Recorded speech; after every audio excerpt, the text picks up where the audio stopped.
नमस्कार प्रिय दोस्तों, आज हम बात करेंगे भगवान राम की जन्म पत्रिका के बारे में। भगवान राम, यहाँ पर हम भगवान राम को राम नहीं कहते हुए मर्यादा पुरुषोत्तम का नाम चयन करेंगे, क्योंकि भगवान राम अगर हम कहेंगे तो भगवान के लिए कोई ग्रह मायने नहीं रहता। परंतु भगवान जब इंसान के अवतार में आए तो भगवान को भी ग्रहों ने प्रताड़ित किया, और किस तरीके से किया आइए इस कुंडली के माध्यम से जानते हैं। इस कुंडली में किस तरीके से ग्रह विराजमान है, और ऐसी स्थिति हर किसी व्यक्ति की कुंडली में नहीं होता। ये स्थितियाँ महापुरुषों की कुंडलियों में ही उपलब्ध होती है। प्रिय साथियों, कार्यक्रम की शुरुआत करें उससे पूर्व भगवान श्री राम को प्रणाम करते हैं, और आइए अब उनकी कुंडली का विश्लेषण करते हैं। जैसा कि आप सभी जानते हैं, यह पत्रिका कर्क लग्न की है, और इस कुंडली में सबसे पहले मैं बता दूं कि कितने ग्रह उच्च के हैं। तो सबसे पहली बात तो आपको गुरुदेव पर दृष्टिपात कर लीजिए। गुरुदेव यहाँ पर उच्च के हैं। इसके बाद शनिदेव उच्च के हैं दूसरे नंबर पर। तीसरे नंबर पर मंगल देव भी उच्च के हैं, और उसके बाद सूर्य उच्च का 10वें भाव में विराजमान है, जो कि अपने आप में बहुत सिद्ध राजयोग है।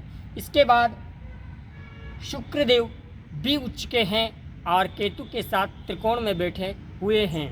इसके बाद आपको बता दें, बुध भी अपने मित्र के घर बैठे हुए हैं, यानी इस कुंडली के आधार पर कोई ग्रह नीच का नहीं है। परंतु प्रिय दोस्तों, हम इस पर बताते हैं कि भगवान राम जिनकी कुंडली में लगभग 5 ग्रह उच्च के होकर बैठे हैं, तो सबसे पहला राजयोग इस कुंडली में यह है कि गज केसरी योग के साथ साथ हंस महापुरुष राजयोग का निर्माण यहाँ गुरुदेव कर रहे हैं। पहला राजयोग। दूसरा राजयोग शश महापुरुष राजयोग, जो कि शनि के द्वारा बन रहा है। और तीसरा राजयोग रोचक राजयोग, जो कि मंगल के द्वारा बन रहा है।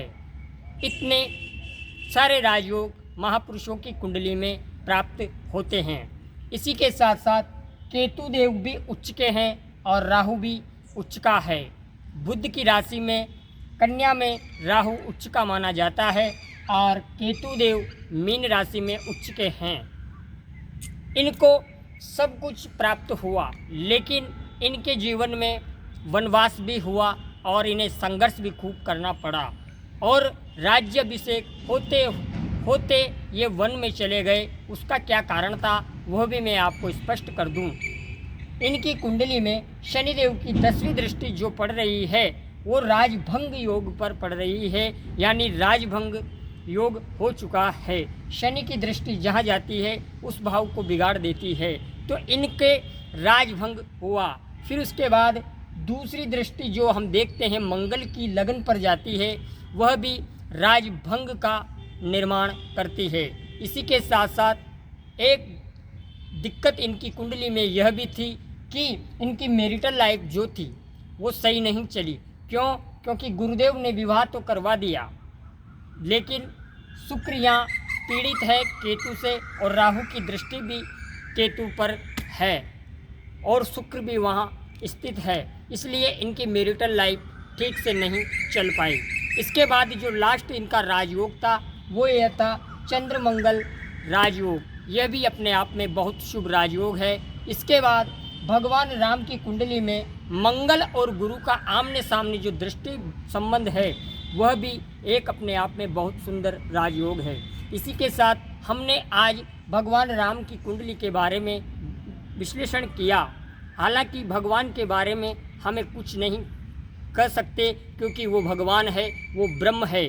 परंतु प्यारे, ये कुंडली के आधार पर हमें ज्ञान प्राप्त होता है कि महापुरुषों की कुंडली में ही ग्रह इतने सारे उच्च के पाए जाते हैं। इस कुंडली में 5 ग्रह उच्च के हैं, जो कि मूल रूप से ग्रह माने जाते हैं। इसी के साथ आज हमने भगवान श्री राम मर्यादा पुरुषोत्तम श्री राम की कुंडली का विश्लेषण किया। नेक्स्ट एपिसोड में आपसे पुनः मुलाकात करेंगे। तब तक के लिए इजाज़त दें। चैनल को लाइक, शेयर, सब्सक्राइब करें और कमेंट में जय श्री राम अवश्य लिखें। इसी के साथ साथ आज के कार्यक्रम को यहीं विराम करें। मर्यादा पुरुषोत्तम भगवान राम आप सबकी मनोकामना पूर्ण करें।